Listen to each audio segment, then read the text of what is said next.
Douala est une grande ville dont la population augmente rapidement, typique pour beaucoup de métropoles d'Afrique. Particulièrement, beaucoup de jeunes de la campagne viennent dans ces centres. Les jeunes migrants à Douala espèrent trouver du travail, faire carrière et avoir un meilleur avenir économique.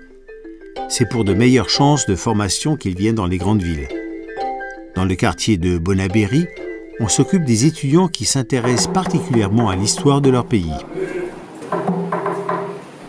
À la Fondation Afrique Avenir International, c'est le professeur Alfred Ngando qui tient son cours d'initiation pour une nouvelle classe doctorale.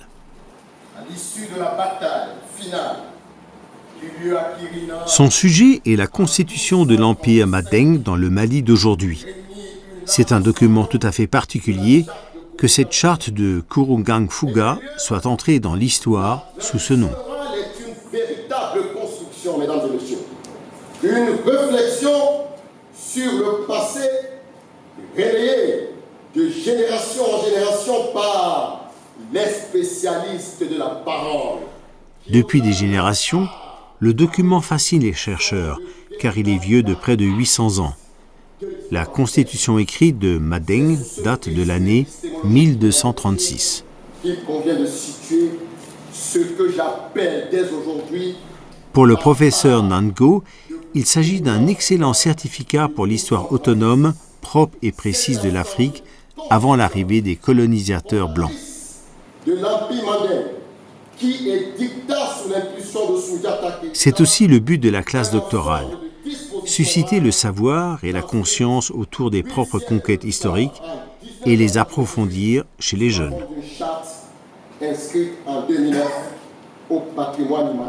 Le professeur passionné a tout donné pour enthousiasmer ses auditeurs.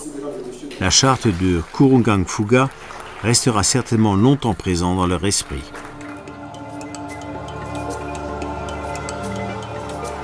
Renforcer la mémoire collective de l'Afrique est un énorme objectif. Mais ce qui est important, c'est seulement si on connaît sa propre histoire que l'on peut l'utiliser comme fondement pour la construction de sa propre identité.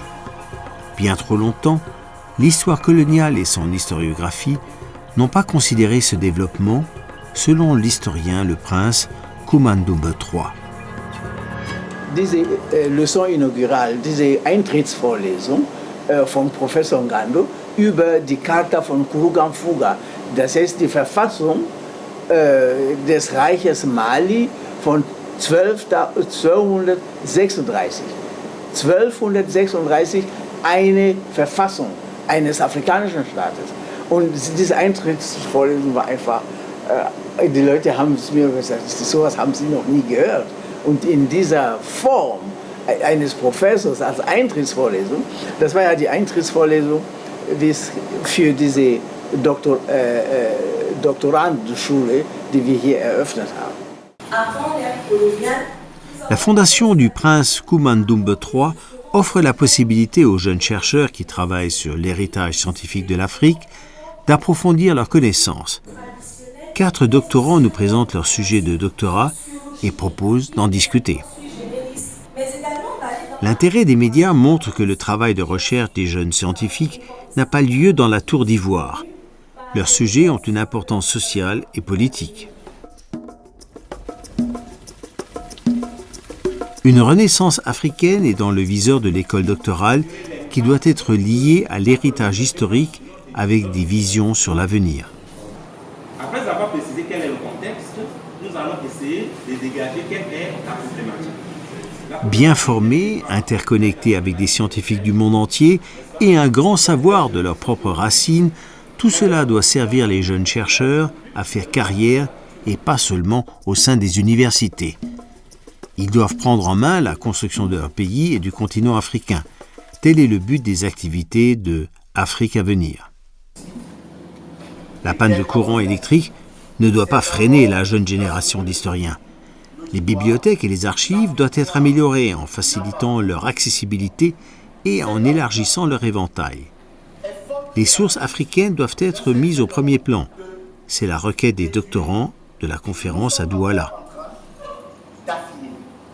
Qu'on appelle, que les juristes connaît sous le nom de Hans Kelsen. Le dialogue est un mot-clé des activités de Afrique à venir.